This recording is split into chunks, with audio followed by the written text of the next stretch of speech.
Now, I know there's a lot of people wanting my thoughts on the comments that Stephanie McMahon made this week at the Sports Business Journal's Game Changers Conference.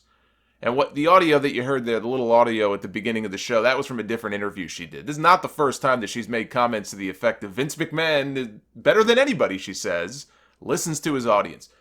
So that was from a different interview. But she was at this conference this week. And at this conference, she said, and I quote, "We're successful for one reason only. We listened to our audience." Note the past tense, by the way. We listened to our audience.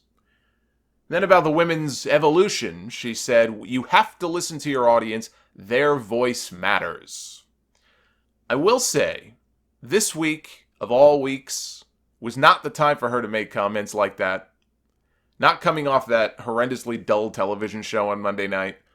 And if you just look at her comments through the prism of storylines and characters and who's a heel and who's a babyface and things like that, then she sounds absolutely delusional. You know, for years I had a nickname I used for Dixie Carter, and that nickname was Delusional Dixie.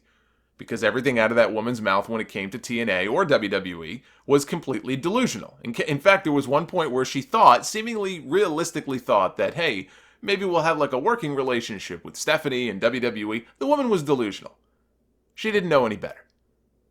She was living on a different planet, Planet Dixie, located on the outskirts of the WWE universe. But I hear comments like that, and I'm reminded of Delusional Dixie. But here's the thing. I don't think, and why I'm not going to rip them apart, you know, the comments she made, not as much anyway, some other people have. I don't believe she was making those comments about storylines or characters. It was a business conference. So if we're talking about the women's movement in the company, and there has been a women's movement in the last 3 years or so, right? Ever since AJ Lee spoke up.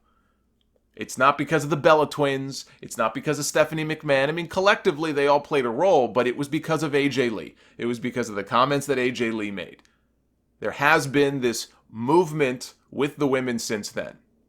So when you think of it in terms of that, and the Mae Young Classic, and the new UK show that they're putting together, and the whole WWE network, and the surveys about programming that we'd like to see on the network, then yes, they do listen to their audience.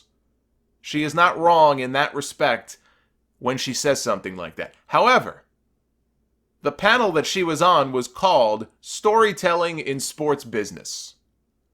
And for a company that loves to tell stories, and for stories you need good characters that you could invest in, right, and get behind. When it comes to listening to their audience, this is why people get so upset when they hear comments like that. There is a difference between listening to your audience and actually doing what they want you to do. Oh yeah, I'm sure they listen. I'm sure they listen. They each have two working ears on their head. They hear the crowds, who they cheer, who they boo. They read the feedback they get. Of course they listen. They have survey data. But what do they do with that data?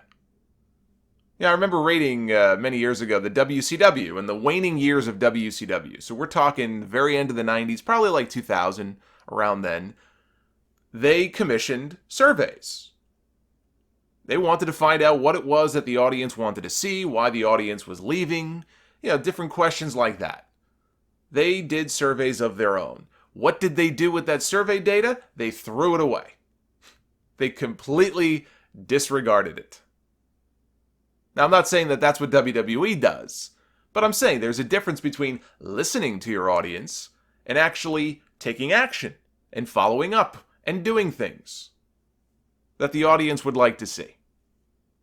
Because at the end of the day, with this company, they're playing and serving to an audience of one. They're serving an audience of one, and that is the only voice that matters, and anybody who tries to argue differently is lying to you. So I can't honestly say that I know what Stephanie was referring to exactly when she made those comments, although I think it was about the women's stuff and all that. Because there are, in fact, like I just outlined, examples of WWE listening to its fans. You cannot just say WWE never listens, because that's not true. But when it comes to their television shows and the week-to-week stuff, I don't see how you can make those comments with a straight face.